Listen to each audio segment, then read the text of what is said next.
Pai, nós te agradecemos pela vida do teu servo e da tua serva. Casal que o Senhor levantou para abençoar a nossa nação. E aonde quer que eles estejam, Pai, nós sabemos, Senhor, que o Senhor o use como tua boca nesse lugar. E que o Senhor abençoe cada pessoa que veio te adorar nessa noite. Em nome do Senhor Jesus Cristo. Bíblia, no Evangelho segundo escreveu São Mateus, no capítulo 9 e no versículo 9. Pode ficar tranquilo, irmão, não sou pregador micro-ondas. Para nós no estado do Maranhão, pregador micro-ondas é aquele que esquenta a comida e traz para o povo.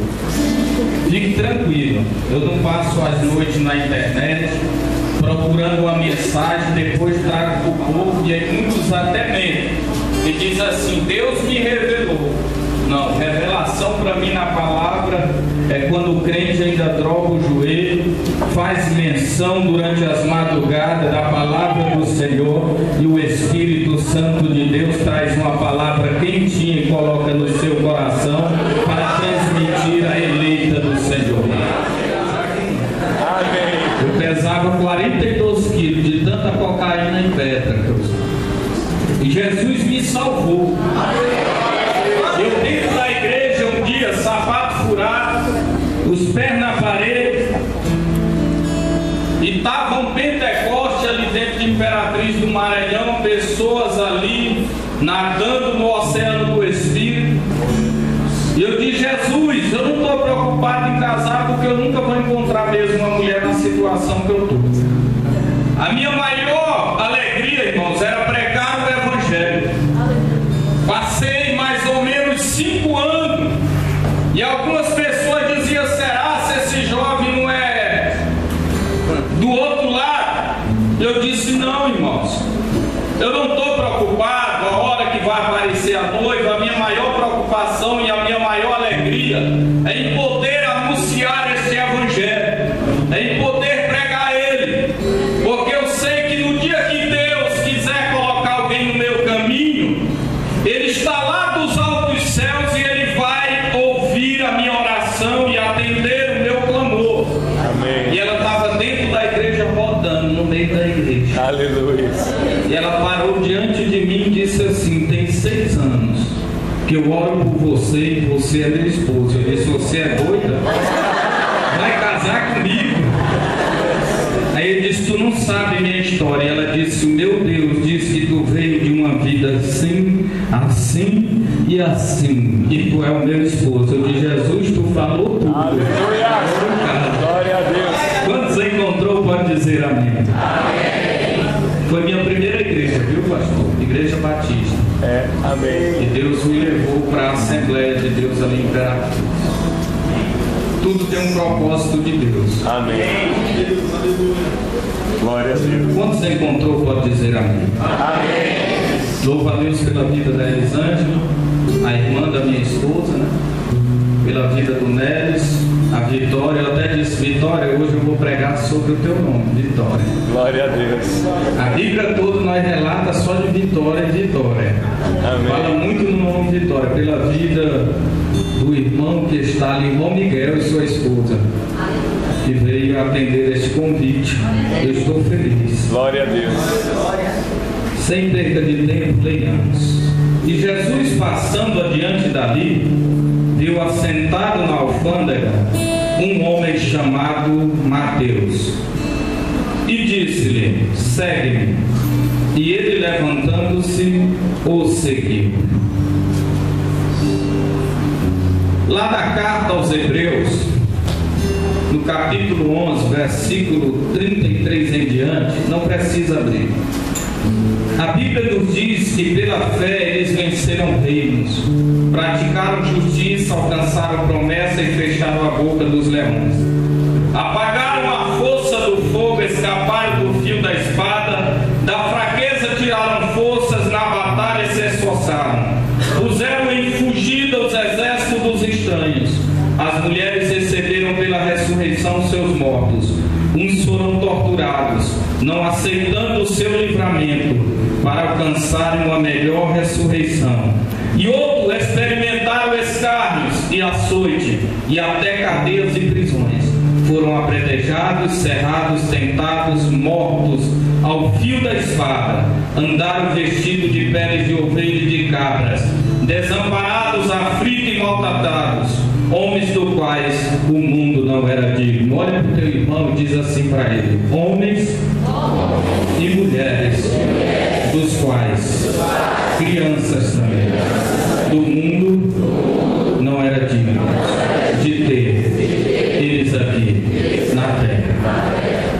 Irmãos, logo eu não vou falar a respeito de hermenêutica, homilética, não estou desfazendo dos cursos teológicos, mas eu não tive a oportunidade para cursar a faculdade, eu não tive a oportunidade para sentar em uma mesa, em uma cadeira e poder estudar, como sabe você, talvez que está aqui nesta noite, está fazendo um curso. Aos 13 anos de idade, meu pai me jogou para fora de casa. Eu fui criado com uma das maiores gangues de Imperatriz do Maranhão, Gangue do Revoltado, 150 componentes. Eu não tive esse privilégio. Hoje, para fazer um curso de bacharel em teologia, tem que ter o segundo ano e eu não tenho. Todas as vezes que era para me passar na escola, eu colocava uma arma na minha professora e dizia: ou tu me passa ou eu te mato. E assim foi sucessivamente. Eu não tive assim esse amor, talvez que você tem de mãe, talvez que você hoje tem de pai, jovem. E aproveite muito bem, porque a minha mãe eu perdi aos 3 meses de nascido. E quando ela me levantou para me colocar nas mãos do meu pai, a minha irmã me conta que ela olhou assim para o meu pai e disse: este teu filho vai fazer você chorar lágrimas de sangue. Uma maldição a qual ela lançou, que muitas das vezes nós que somos pai, mãe, não entendemos o poder que há na palavra de abençoar ou amaldiçoar. E você muitas das vezes vê um filho seu que não passa na escola e você chega a dizer: menino burro, você está amaldiçoando o seu filho, você já está profetizando que ele vai ser no futuro. Mas só que eu tenho um Deus, que está escrito na carta aos Hebreus, no capítulo 13, versículo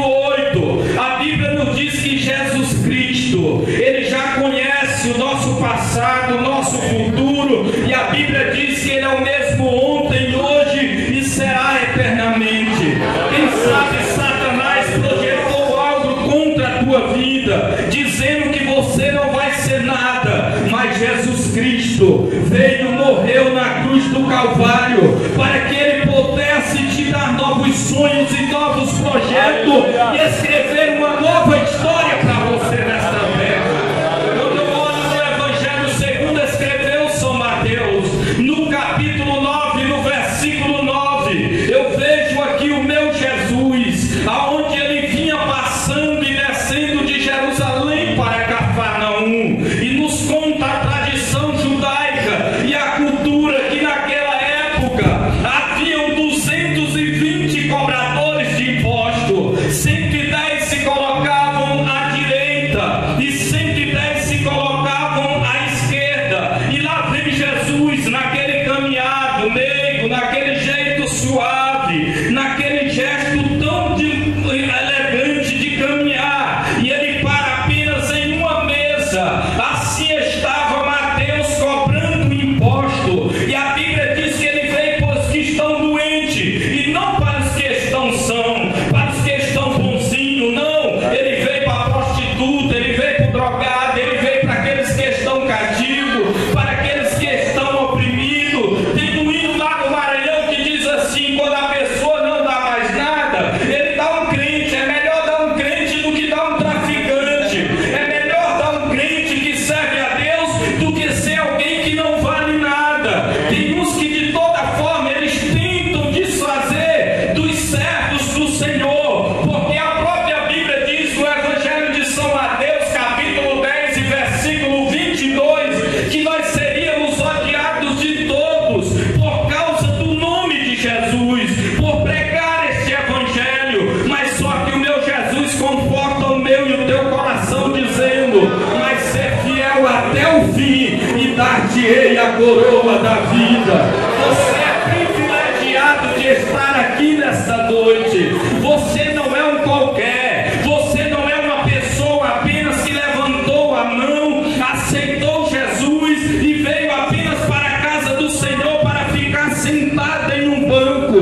Nos conta a história de um grande missiólogo conceituado, conhecido por Lauren Vincent, nos Estados Unidos, e nos conta que ele estava orando uma bela noite, perguntando: Deus, como nós, os americanos, iremos evangelizar o mundo? E Deus falou com ele: Lauren, nós quem? Ele disse: nós, os americanos, porque o mundo não pode ser evangelizado sem nós, porque nós somos sábios, nós temos conhecimento, nós cremos no poder de Deus, nós cremos nas maravilhas. E o Senhor falou com Lauren e disse: Lauren, a tua oração é egoísta.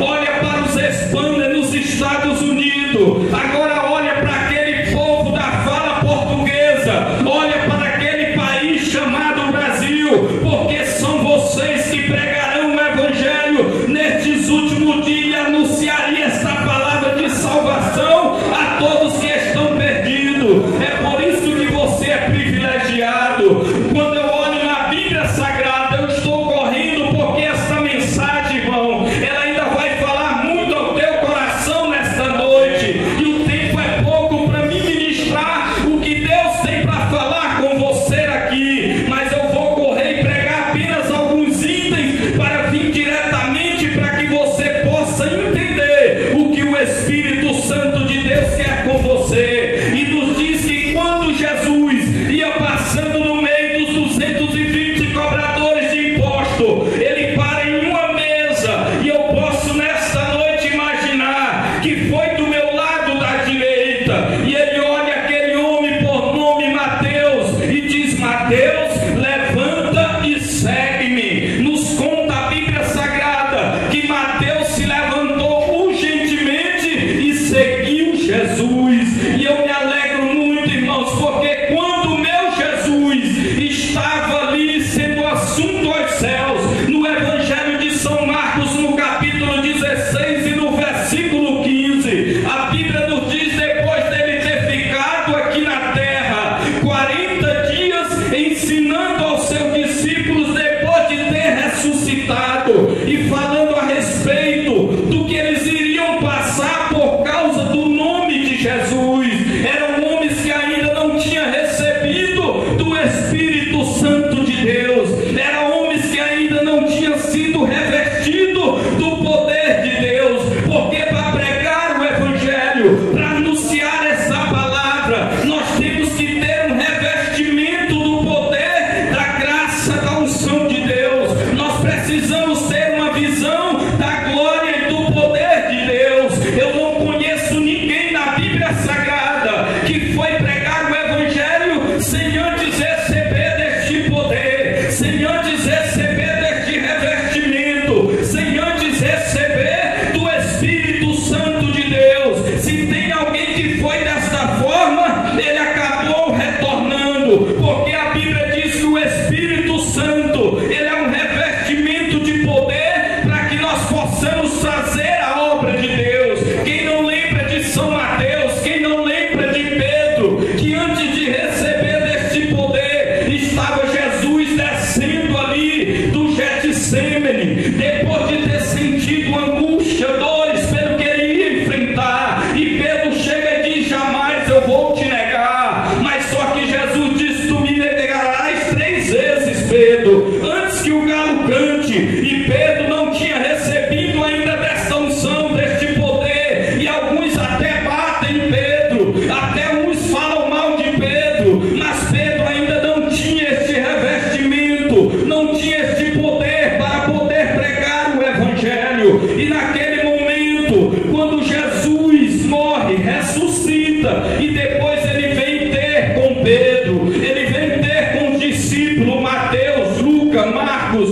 homens dos quais fizeram história na Bíblia Sagrada. No próprio livro, a carta escrita aos Hebreus, no capítulo 11, a Bíblia diz que foram homens que foram mortos ao fio da espada, homens que foram arrastados pela rua. Se você for ver a respeito das vidas destes homens, os quais Jesus Cristo escolheu a dedo. Por que eu digo que escolheu a dedo? Enquanto ele está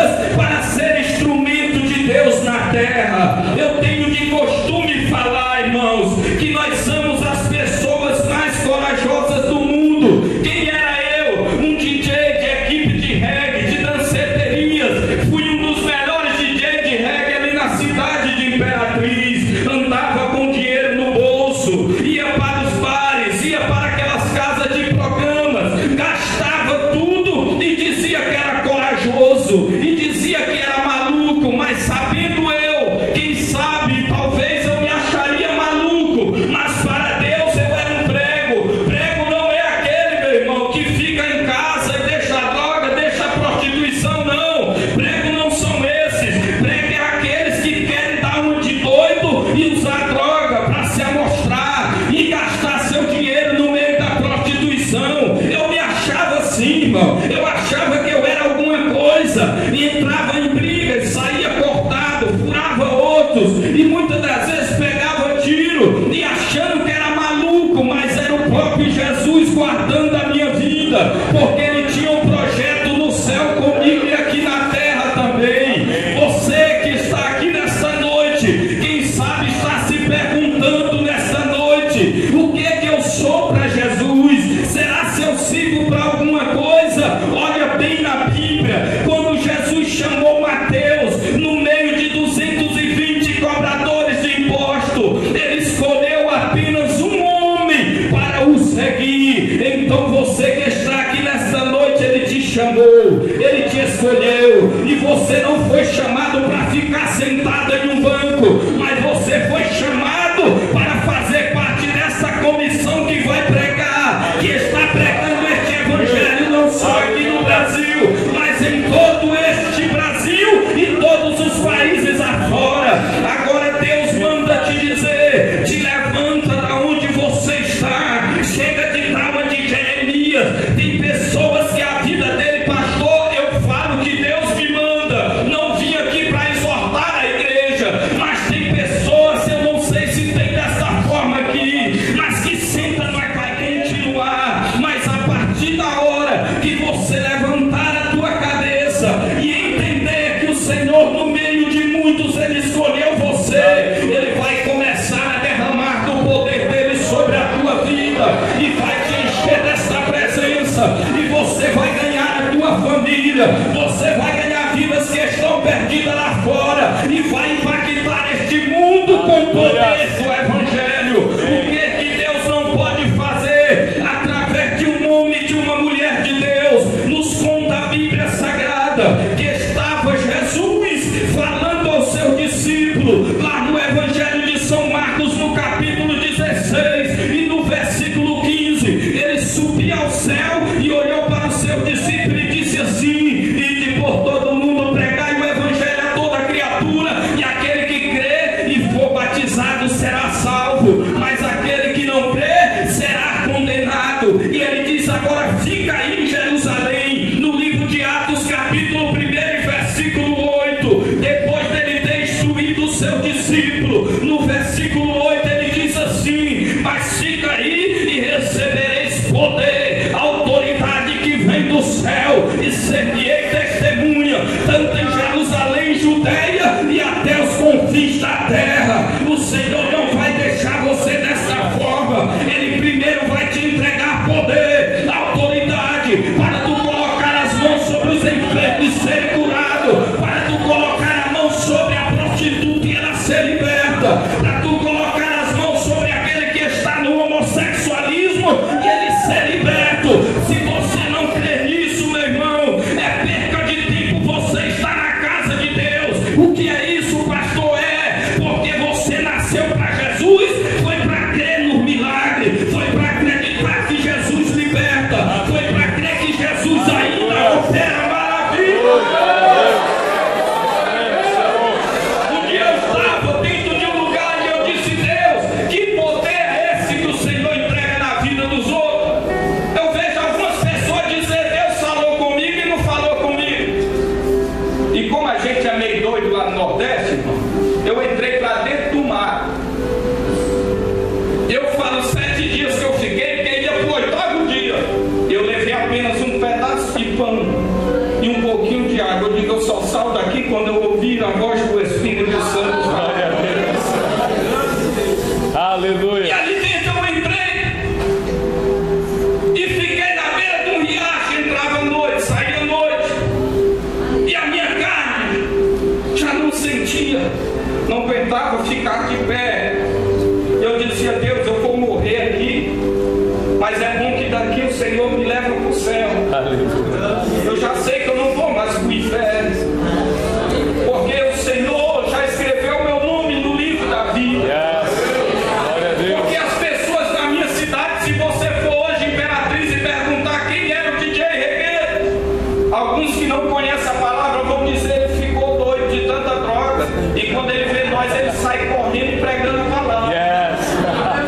Mas outros vão dizer: ele é um milagre de Deus. Aleluia. Glória a Deus. A minha irmã orou por mim 8 anos na madrugada, cantora Elisângela. Lá em casa todo mundo parece ator, irmão. Meu pai é branco dos olhos azuis, eu que nasci mais feio assim. Minhas irmãs é tudo brancona, aquelas mulheres do cabelão, bonitona. E ela orou 8 anos. E passava a madrugada, eu entrava dentro de casa, esfaqueada, a cabeça quebrada. Se hoje eu pelar minha cabeça, parece aquele Jason, toda rachada, costurada. E ela olhava para mim e dizia assim: um dia, Satanás, tu vai libertar, meu irmão, tu vai fazer. Glória a Deus. Ela ia no templo central, Imperatriz, o nosso templo ali, onde eu congreguei. Eram 20 mil pessoas sentadas.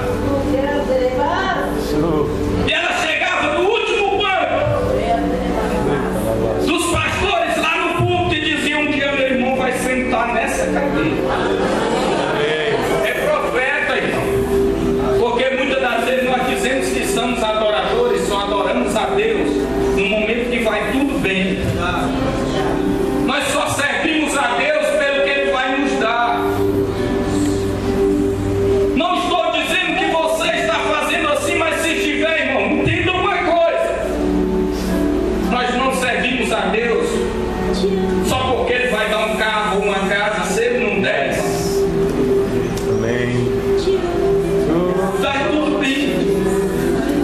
Tem que continuar tudo bem. Porque quando eu casei, eu disse: Deus, eu quero fazer algo para ti. Até hoje eu e minha esposa pregamos há 16 anos fazendo a obra. Eu não tenho salário pelo mundo. E um dia tentaram matar meus sonhos e disseram que tu é doido, um jovem igual você nunca vai pregar no Brasil, tu não tem estudo. Quem é tu, rapaz? Por isso que eu entrei para dentro do mar. E eu disse: Deus, ou tu faz algo na minha vida. Porque tem gente que só conhece a Deus, irmão. Só na Deus, irmão.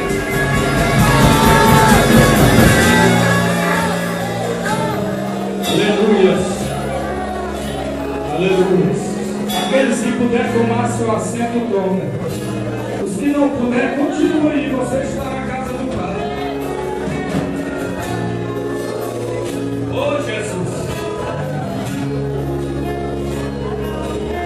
Oh, Jesus.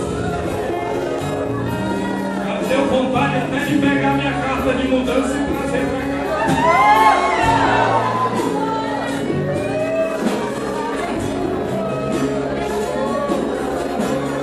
Tem alguém aqui que quer fazer uma aliança com Jesus hoje? Ah, pastor, mas eu tenho Deus no meu coração. Não, o Senhor diz que aquele que me confessar diante dos outros, eu confessarei diante do Pai que está junto. Tem alguém que quer Jesus aqui, renovar a aliança? Vem aqui, frente. Jesus quer te levantar. Olha aqui, Jesus. Irmão, o poder de Deus não escandaliza. Não. Quer Jesus? Graças a Deus. Quer uma aliança? Ele é você. Vem aqui. Você vai ser liberto. A pessoa tem que ser sincera com Deus, irmão. Ele disse: eu quero ser liberto da bebida.